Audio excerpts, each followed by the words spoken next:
پکڑ لیے، اپنے حاجت روا پکڑ لیے، اپنے مشکل کشا پکڑ لیے۔ قرآن کہتا ہے ان کی کیفیت مکڑی کے جالے کی ہے۔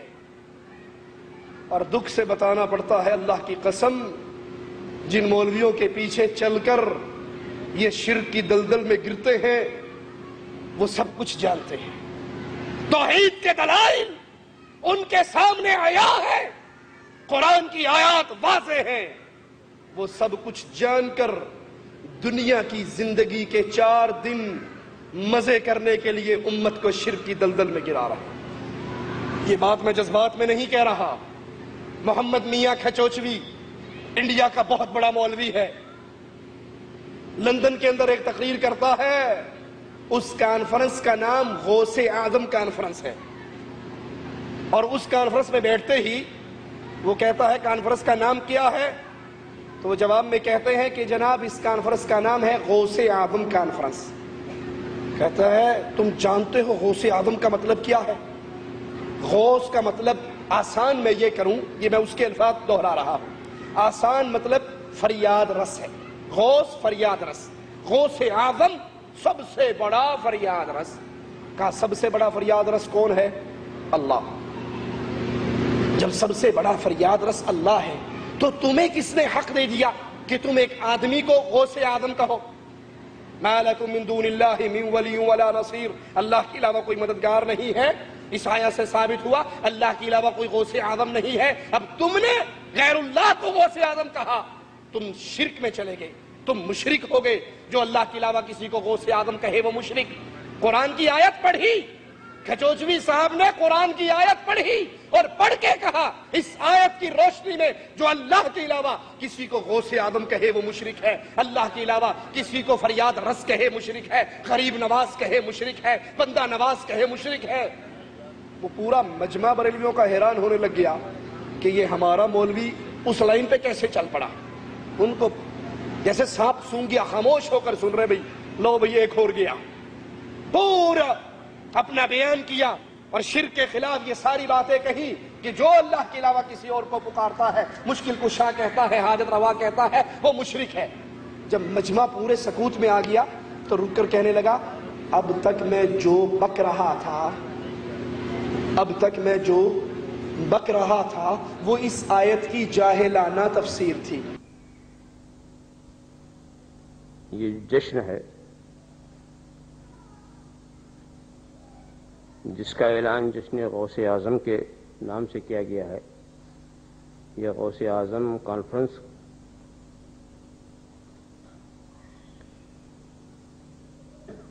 پتہ نہیں اعلان کرنے والوں نے سمجھ کے اعلان کیا یا بے سمجھے کر دیا۔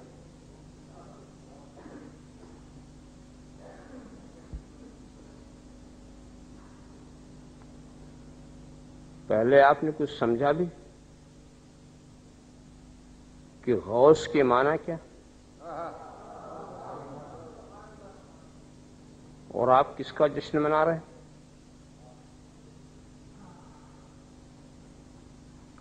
بہت ہی سامنے کا ترجمہ عرض کروں جو سب کی سمجھ میں آئے، فریاد رس۔ غوث کون ہے؟ جو فریاد رس۔ غوث اعظم کون ہے؟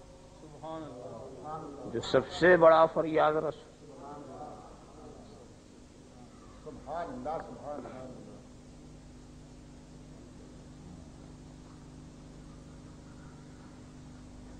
کس ذات کو آپ نے یہ نام دیا؟ سب سے بڑا فریاد رس کون ہے؟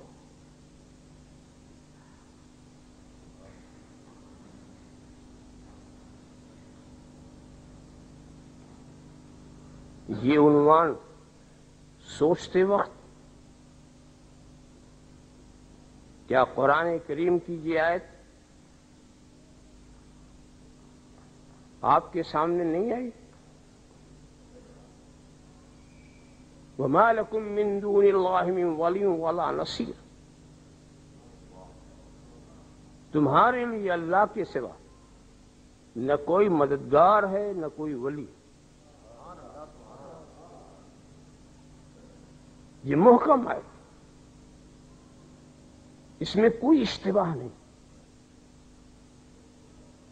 تو جب خدا کے سوا کوئی ولی ہے ہی نہیں، کوئی فریاد رس ہے ہی نہیں، کوئی مددگار ہے ہی نہیں، تمہیں کیا حق پہنچتا ہے کہ تم خدا کے سوا کسی کو مددگار قرار دو، کسی کو ولی قرار دو، کسی کو اپنا ولی بناؤ؟ اس لیے کہ فریاد رس صرف خدا ہے، ولی صرف خدا ہے، مددگار صرف خدا ہے، ناصر صرف خدا ہے، نصیر صرف خدا ہے، مشکل کشا صرف خدا ہے، حاجت روا صرف خدا ہے، دافع البلا صرف خدا ہے، شافع الامراض صرف خدا ہے۔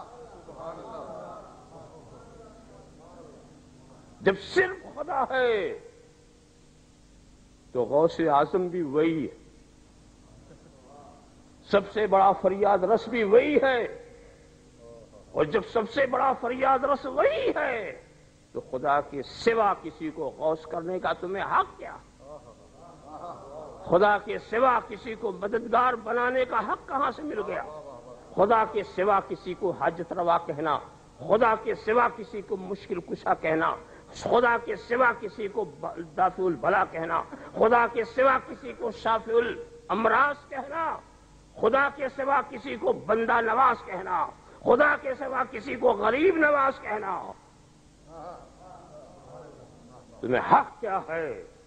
جب صاف آیت کہہ رہی ہے ما لکم من دون اللہ من ولی ولا نصیر، کوئی نہیں ہے اللہ کے سوا تمہارا کوئی مددگار، تمہارا کوئی ولی، کوئی دوست، کوئی نصیر، کوئی ناصر، کوئی حاجت روا نہیں۔ اب اگر تم نے کسی کو خدا کے سوا حاجت روا بنایا تم مشرک ہو گئے۔ اب تم نے اگر کسی کو خدا کے سوا مشکل کشا کسی کو کہا تو تم مشرک ہو گئے۔ اب اگر تم نے کسی کو خدا کے سوا غوث یا غوث اعظم کہا تم مشرک ہو گئے۔ اب اگر تم نے کسی کو خدا کے سوا ولی دوست قرار دیا تم مشرک ہو گئے۔ اگر تم نے مالک و ناصر قرار دیا تم مشرک ہو گئے۔ سنا آپ نے؟ ابھی جو کچھ میں بک رہا تھا یہ اس آیت کی جاہلانہ تفسیر ہے۔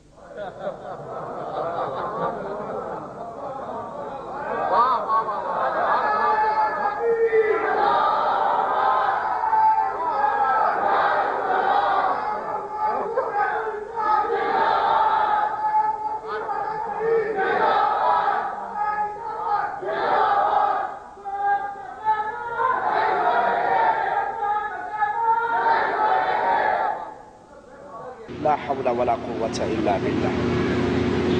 یہ ظالم قرآن کی آیات کو جانتے ہیں، توحید کے دلائل کو جانتے ہیں، حقیقت کو جانتے ہیں، لیکن پیٹ کے لیے، دنیا داری کے لیے، پیری مریدی کے لیے، دنیا کی 4 دن آرام اور آسائش سے گزارنے کے لیے اس جہنم کی آگ کو پتہ نہیں کیسے برداشت کریں گے۔ ان کی کیفیت، ان کی مثال اللہ کہتا ہے مکڑی کی طرح ہے۔ اتخذت بیٹھا، مکڑی بھی تو گھر بناتی ہے،